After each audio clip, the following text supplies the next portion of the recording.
So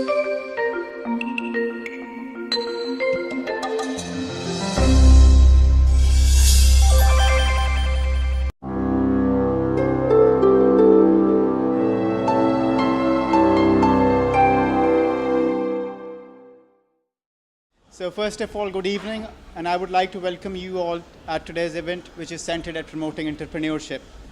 Today, we are living in post-industrial age, or the age of entrepreneurs and flexible innovator, the age where fast-moving startups and small businesses are thriving.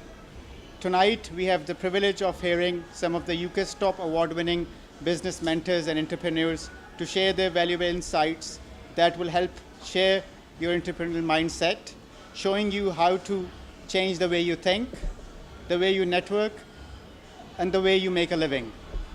A bit about myself. I'm a young entrepreneur, actually was born to be an entrepreneur, and I've started various projects even while working full-time.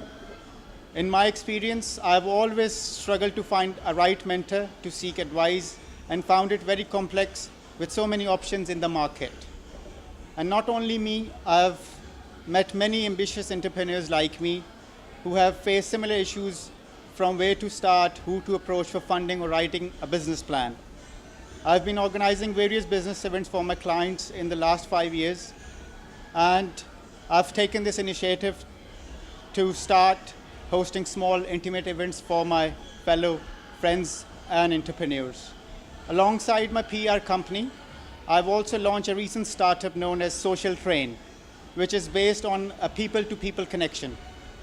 I have over 5,000 contacts on my LinkedIn and 10,000 followers on my Twitter. But if in real, how many people actually I have met? Not even 5%. Social Train will bridge this gap through maximizing the social media networks and by giving an opportunity to meet your contacts through our events and translating them into potential buyers or suppliers. And now, without further ado, I would like to introduce our first speaker, Ian Masson, who is the head of development at Virgin Startup, to brief on how Virgin Startup can help startups by offering advice, funding, and mentorship. Ian.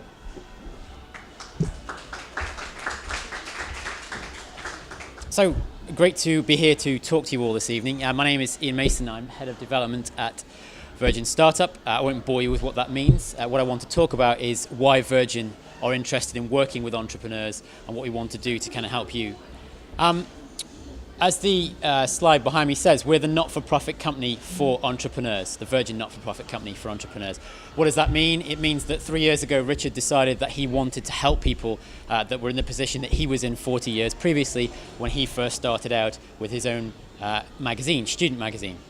3 years later, and we supported 1,400 entrepreneurs from across the country who hadn't got a business before, didn't know where to start, wanted some direction, wanted some support, wanted to know what we could do to help them. Can you move to the next one?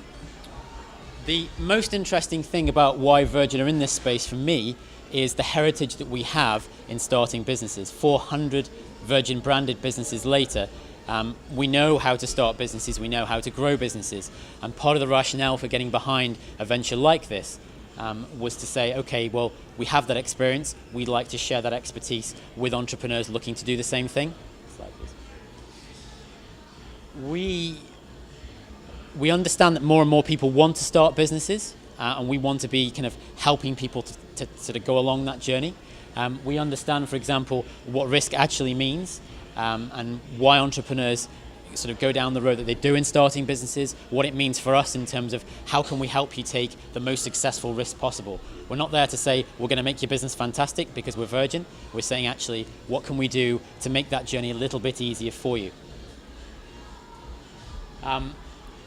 As I said before, I think the biggest thing that we bring to the table in terms of supporting startups is the fact that we have done this before. We understand how the world works. And actually, it's the people that we bring into the organization to work with startups that makes the biggest difference. So all of our business advisors, for example, that work with clients directly are entrepreneurs themselves. People like myself, who was one of the first employees of the organization. I have my own company that produces educational materials that go into 700 schools across the country. And I think the focus on not just getting you started and ticking a few boxes and getting excited when we get to 1,000 loans, but it's actually how can we teach you to execute your business idea. Lots of people can come up with good ideas. Do you have what it takes to actually start and make a success of that business? And what we want to do is focus our time and our support on how do we help you to do that.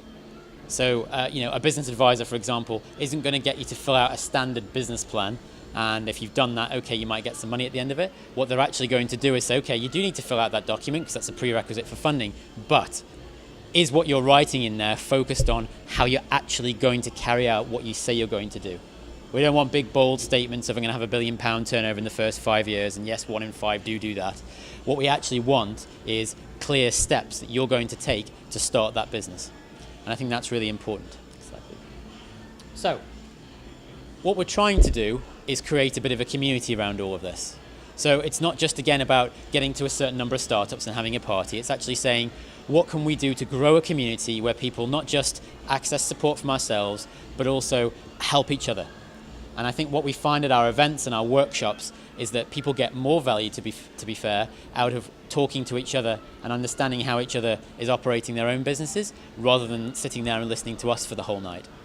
And I think that's really important. So what we're trying to do is, yes, there's a community element to all of our events, but actually more and more of what we do online as well is focused around getting you to talk to each other and helping people that have the same views and the same goals, people attracted to the brand for a reason, and putting those people together and seeing what happens. So I'm going to talk through what's on offer. So if you have heard of us before, it's likely that you'll have heard of us because you know that we do startup loans. So we are a delivery partner for the government startup loans program. And I'll talk a little bit about what that means in a while. But what we've tried to do is say, okay, the program is a good one. We back it. Richard personally backs it. We think that, and we've thought for a long time, that if students can get student loans, then why can't entrepreneurs have something of equivalent nature? So it's great that the government have that program there. And you do get advice before you start. You do get up to £25,000 in loan funding. You do get a mentor at the end. And again, I can go into some more detail on that in a little while. But the most important thing is actually there's a lot of people that find it quite difficult to get to the stage where they are ready for funding. So some people because the idea is not quite there, so fair enough. But a lot of people because they have a good idea, but actually don't know how to take those next steps. So we're doing a lot more work to focus on how do we help you to get to the stage where you are ready to access schemes like ourselves. And then at the other end of the journey, it's about, okay, you've started, you've got some seed finance, but do you really have what it takes to go from startup to the stage where you're ready to scale, never mind grow? And that's really important. So it's helping you to get ready to grow. And so a lot of our support now is focused on how we help you to do that. So I'm just going to talk about a few of these things. I think, as I said earlier on, the first and most important thing is we do regular networking events. We don't try and we try and do this slightly differently in the sense that, yes, we're bringing that community together. You'll find people there that haven't heard of us before, that are coming along for the first time. You'll find people there that are going through the process of working with us, and they're looking and reaching out to new people. You'll find people there that have been funded before, and so they've got the experience of going through the process, and you'll find our mentors coming along to some of these networking events as well. So there's a little bit of everything thrown into one. We try and do a different theme for each of these networking events. I think that's really important. So you come along, you hear from 2 or 3 people that have something to say on the topic for the night, and someone that's actually been through that process, maybe a year ahead of where you are all now. And I think that works really nicely. They happen once a month. You can find those on our website. Sorry. The second thing is we're introducing kind of some more online material, some self-serve stuff. This is all kind of going to be happening around the turn of the year. Really interesting because what that means is not kind of online learning in its most boring sense. What it actually is I'm sure you've all heard of the business model canvas. We're taking a concept like that, but trying to do it a little bit more differently. So what does that mean? It means you can plan your business in a very visual way on our website, drawing in not just your own thoughts as to what you'll do in each of the areas of your business, but resources that you found useful, resources that we point you towards. It helps you to identify where your weaknesses are. You can then go on to an online forum and ask questions of experts around the areas that are missing from your planning. And I think it really focuses the mind on what you have to do, as I said before, not just to start, but to execute properly. And so that's a really good tool that we've got coming up soon. The next is something called Virgin Startup School, and it's sort of feeding into that. So it's open to anybody, and the idea is that you can come along and learn about the fundamentals of starting a business. Hopefully not kind of in a very boring way, so like an introduction to marketing or something like that, What we actually want to do is say how to build a basic website in 30 minutes and start directing traffic to it. So we can go from something very simple like that, right the way up to something a lot more complex, how to start a fantastic brand, for example. And it's kind of saying, okay, we bring an expert in, it's very practical. What you should leave with is a series of steps that you need to take in order to achieve whatever the topic is for that particular lesson. So I think we're doing about 3 of those a month at the moment, but we'll do more and more of those as the months roll by. So that's something to look out for as well. The next one is something that everybody gets if they want to go for one of our loans. So if you apply online, so virginstartup.org, you're looking for finance, you fill out the application form, the first thing that we're likely to do is invite you along to one of our workshops. So this is if you're at the very beginning of the process. You've got a cool idea, you roughly know what you want to do with it, but you want some support and advice to help you know where to go next. You'll come along to the Virgin headquarters, so it's quite a cool day to spend with us. You'll learn how to build a business plan and how to build a financial forecast. Again, they're important documents in applying for a loan, but the plan and the forecast is more focused on, as I said before, the practical steps that you need to take if you want to start up. So that's something you'll definitely get. Again, that's completely free. After that, if you make progress with your business plan, we give you a business advisor to work with on a one-to-one basis. That's really important because, again, they're entrepreneurs themselves, or they're very clued up in the startup world. They're focused on helping you to execute, not filling in forms, and I think that's really important. And we made a conscious decision to find people that want to do some of this work, but also have their own business to run as well. And I think that balance is really nice because they can talk about their own practical experiences they're advising you. And then the loan itself. So you get to the point if you are looking for funding, which is obviously why you're all here tonight. So the funding that we offer is loan funding. It's a personal loan for business purposes. You can get anything from £500 to £25,000 per partner in the business. So if there's 3 of you, you can start to rack the money up quite a lot there. It's taken over 1 to 5 years. The rate of interest is 6.17% APR, I think, and that is fixed for the lifetime of the loan. And the most important thing, or the most interesting thing in my view, is the fact that there are no early repayment penalties. So if you're doing quite well after 18 months, you decide you want to pay off and avoid having to pay the interest, you can do that. We're not going to penalise you. So it is supposed to be more of a flexible, as flexible as a loan can get anyway, for startups, for entrepreneurs. And then you can go to the next slide now, that'd be great. What you also get with that is a Virgin Startup Mentor. So your next speaker this evening after me is actually one of our mentors. So she may talk a little bit about what she does for us. They, again, tend to be either entrepreneurs themselves and are running their own business, or experts in particular areas. So they might be professionals in law or finance or whatever else it might be. We have about 650-ish of those mentors at the moment, and they work for 12 months with every startup that gets a loan from us. I think the most interesting thing, again, about the mentor is that we match you very specifically with a mentor that we think is suitable. So it's not just, we find the first name on the list, but we have a bit of software that kind of sits between yourself and the mentor and identifies the kind of skills that you are looking for as an entrepreneur. So in your own opinions, what you want, and in our opinions, having worked with you through the advisor stage. And those opinions are fed into this, and you get a short list of mentors that you can choose from that we think are more suitable for you. So we think that's more of a hand-picked mentor, so that can be quite useful. And there's lots of people that have benefited greatly from having that support for 12 months afterwards. Then we get into the more interesting things. So a lot of these are brand new and things that we're starting out with. So this scholarship program that you can see is the second bullet there. That is something that we're starting in the new year, and you'll be able to apply for that soon. And what we're looking for is a series of the best startups that we can find, and best is in our opinion, not in the kind of usual measures that you would find in this kind of category. And what you'll get is, again, a 2-day sort of crash course in taking your business from startup to scale up. It's completely free if you get onto the program. And that will have experts from a whole range of areas. And when I say experts, I'm talking, some of them will be quite high-level experts. There's might be a certain founder of ourselves that might pop along, for example, at some point during that process. And that could be an absolutely fantastic Kickstarter for you if you've kind of gone through the process, you've got some seed finance, and you're wondering how to take it to the next level. So look out for that coming soon. Then we get into the more, so again, if you have already started, I don't know, But one of the things you'll find if you haven't is obviously, actually driving revenue. Sales is is the hardest thing that you can do when you're starting out. And not professing to be able to solve that problem for you, it's still going to be the hardest thing that you do, but we're trying to make it a little bit easier for you.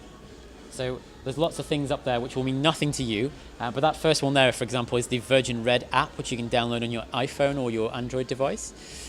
And that has about 750,000 users at the moment. It's growing exponentially, and what it enables you to do is to promote your product to those people.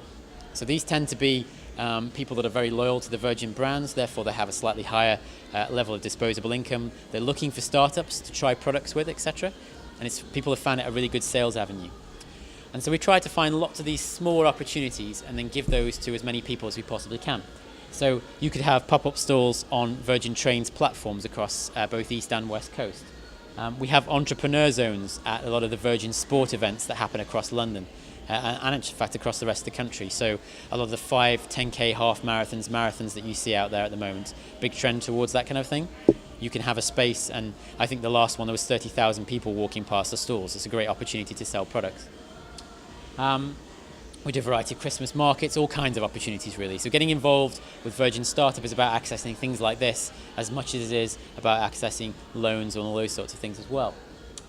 As I said before, access to the community, and you'll be able to meet and talk to entrepreneurs both physically at events and also via our website. Ask an expert.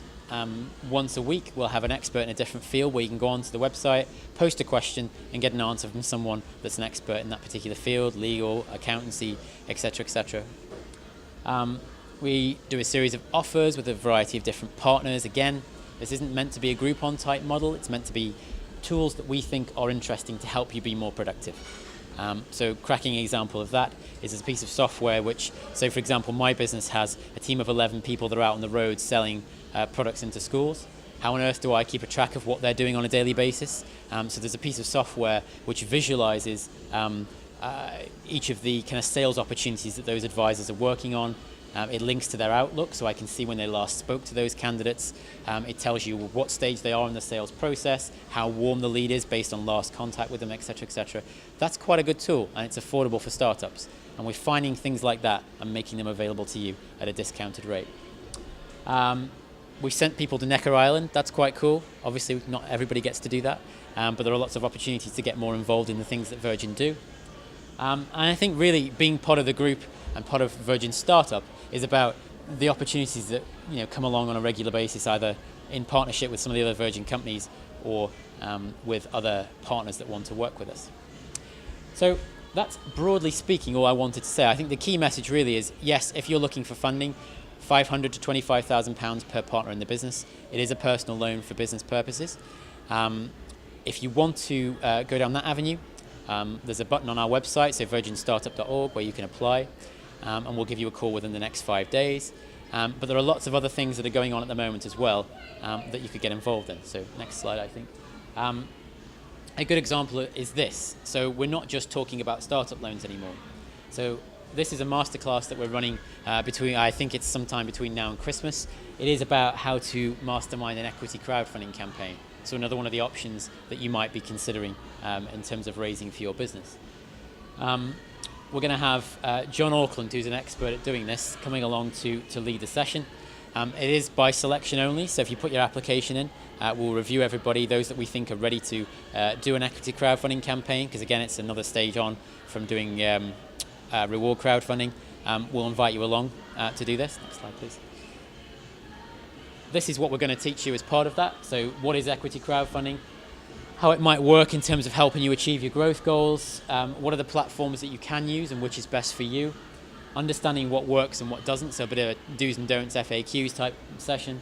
The key steps to help you get off on the right path with the campaign, and then how you network with other entrepreneurs to get advice on how they've been successful doing this as well.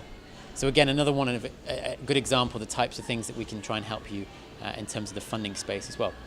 That again is available via our website, so again, click on events and find it on that page and sign up if you are interested. Okay, so there are some leaflets knocking around. You can come and talk to me afterwards if you have any questions.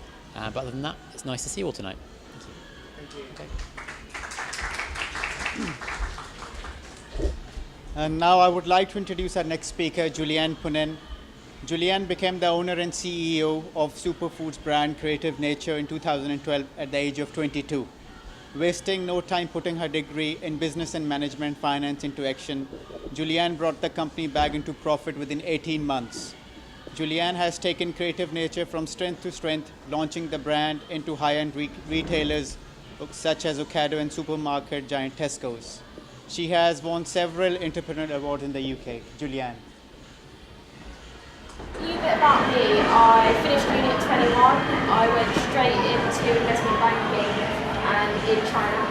I worked there for a year, came back to the UK and actually did my first management buyout. Invested into Creative Nature, completely turned the company around because it had £56,000 losses at the time.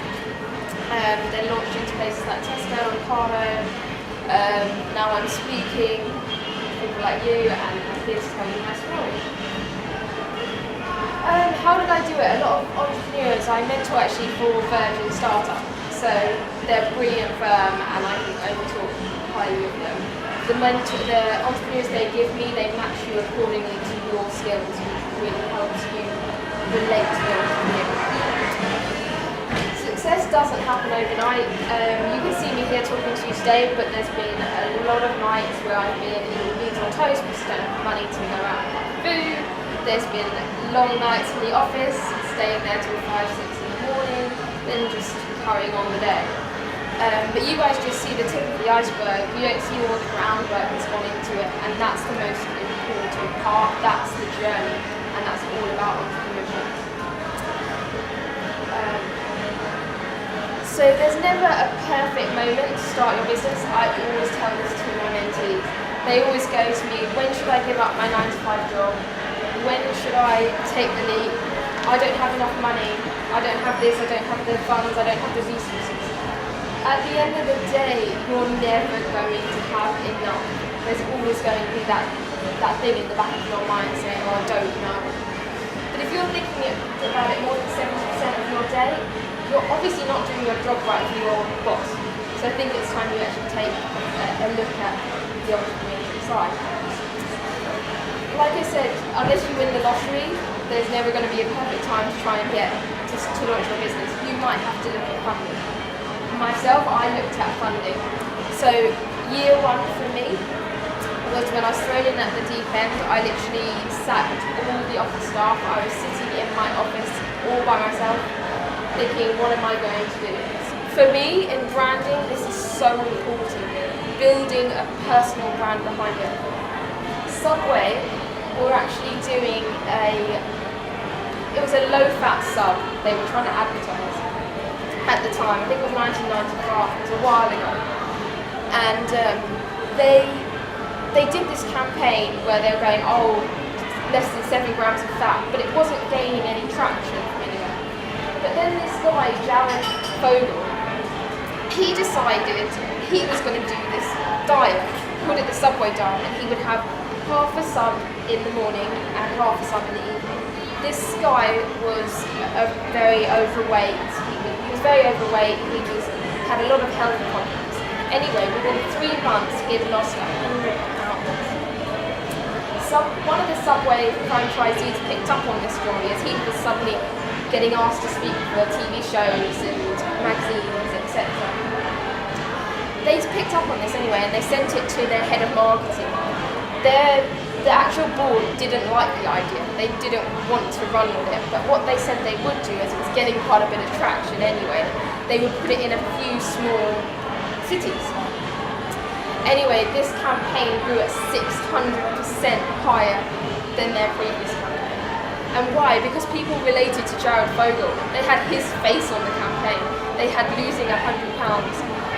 They didn't care about, people don't care about facts. They care about stories. If they can relate to you, and they want to aspire to be like you, he showed people how to lose weight, and he showed people that anyone can do it. And that's why Subway sold. I'm not going to go through the story as I normally read the story to aspiring entrepreneurs, but it's all about just don't listen to criticism. Like, constructive criticism, yes, But if there are going to be a lot of people that put you down along the way, I've had it. My mum's always wanted me to go back to banking, the stable job. But then my dad's always gone, no, the sky's the limit, you can do whatever you want to do. So you've got to take everything with a bit of salt, I guess. But thank you for listening to me. And if you have any questions, let me know. I'm just over there. Angelica, Chief Operating Officer at Startup Funding Club, to brief on how they can help from funding to starting a business. Angelica. Startup Funding Club helps startups find their first investment, and we are actually announced to be Lead Syndicate of the Year by UK Business Angels Association last July, which means that we are doing some good stuff. What we do is investing. Yeah, that's slightly not complete, but that's fine. I think that what is important to know is that we invest, we run seed investment funds, and we invest alongside business angels. So there are two things, really. A network of business angels and investment funds. So we invest together in early stage startups. And that's not the only thing that we do, because when we invest, we also try to support startups as much as we can. We provide them with connections, we help them with strategy, we do as much as they really need to get them to the next stage. So the selection process is very simple. When companies apply, we try to evaluate if there's something interesting in businesses that they run, if we want to meet them. At this stage, we don't expect fantastic applications, we don't expect perfect answers, we just want to see if there's something that we can work on. So then after that, we invite entrepreneurs, we meet them, we then ask questions, and at this stage we try to know them better, their motivation, how they want to execute their strategies, how they see their business in later. When we are happy, we then start working on the investment. So we can invest ourselves, we can put money from our funds, and then we will go to angels, or we can present startups to angels first, and then we can invest when we get interest from the angels. And this slide really shows what we are looking for. So we created this anagram of startup that gives you a little bit of idea what are the characteristics that we are looking for. So scalability is probably one of the most important, or everything here is really important, but scalability means that you can grow, make more money, and every startup has to have this in mind, that scalability is something that investors are looking for, and they will investigate that. The same have a look at this slide. Team, another very important aspect. Sole entrepreneurs are more risky, teams are less risky, so that's what we like. Real need, someone told me that we should call it A, because it's really what we are looking for is solutions. We are looking for people that can solve problems and that can see needs and problems in different markets. Then we have rule breakers, how you do business, are you different, are you doing things differently to your competitors, are you going to find something, a different aspect, different angle of a need or solution. And really, I think many of those things are self-explanatory, so third-party validation maybe less. It's really who else said that your business is good, who else said that you can succeed, and by this we mean business partners, customers, or clients, customers, users. This is really the best validation of business idea. Okay, we are here now. How to start a business. So there are a few steps to take into consideration. Idea is not really enough to get funded. Idea has to respond to needs or has to solve a problem. And after that, you need to create a team. As I mentioned before, investors, they don't like sole entrepreneurs. It might happen that you will get funded, you will get investors, but it is very, very difficult. Once you have a team,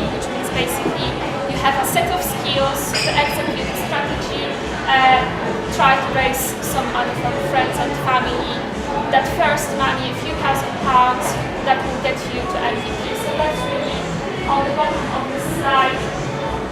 Create something, first MVP, prove the concept on a very small scale, and then have a plan how to scale, how to grow, how to make it a big thing instead of a small concept. What we have next is really a summary of what investors are looking for. So there are three main aspects. They're looking for people, they're looking for good markets, big markets that you can crack, and they're looking for good plans. So this is really a combination of those three main things. And I think I will give you a few tips if you are approaching investors. The most important is you. If you are coming across as nice, friendly people that are easy to work with, that are flexible, open-minded, that are listening. Many people don't listen, and investors then get frustrated very, very much, and they don't like it. Be flexible on whatever is suggested to you. Entrepreneurs, they come to investors without any idea of where they are or what they need, and they should know that. It's not a bad thing not to know. What is bad is when you know you don't know, but you still want to go do it your way and you're not listening. And also remember that it's difficult to do business yourself, so team is important, and making sure that team has interest in the business is very, very important, and investors like it. So even if you employ people, give them some shares, because they will be the key to the success of the business, if they are good, if they have skills. So really, I went very quickly through this because it's quite late and you already heard two very good presenters. If you have questions, that's probably better, then I'm happy to answer anything related to starting the business and going to first investors to sell you equity in that business. Okay? There are no questions. This concludes the program for tonight. Can we have a round of applause for all the speakers, making this a fantastic evening. And I hope you all enjoy the evening networking. Thank you.